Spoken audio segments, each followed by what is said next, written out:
ବର୍ଷାଙ୍କ ଅଭିଯୋଗ ମାମଲାରେ ବୟାନ ରେକର୍ଡ କଲା पुलिस।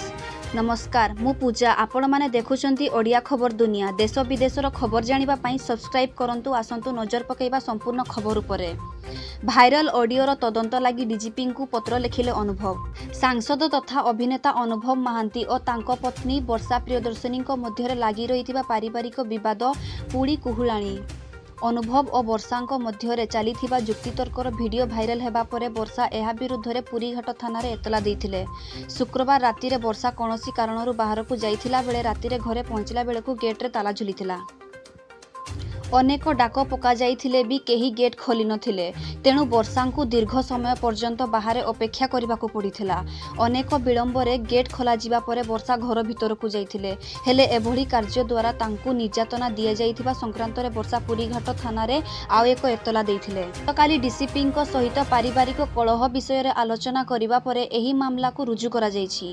अन्य पक्षरे आज अनुभव एक भाइराल ऑडियो रे तदंत नै डीजीपी को पत्र लिखिछंती। अनुभव तांको पत्र रे उल्लेख करिसंती जे 2 मास हेबो सोशल मीडिया रे एक ऑडियो भाइराल होईछि।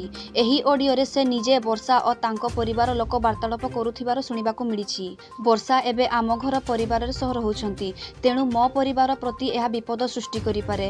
एही ऑडियो रे वर्षा और तांको परिवार ना एहाकू केही प्रस्तुत करी बदनाम करिबाकू चेष्टा करुछंती। ए नै उपयुक्त तदंत करिबाकू डीजीपी को पत्र माध्यम रे लिखिछंती।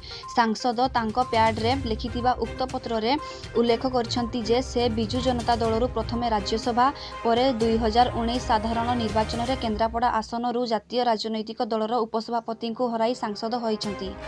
लोकंक स्वार्थ लागि नियमित व्यवधान रे कार्य रे बहुबार दिल्ली जिबाकू पड़ुछि।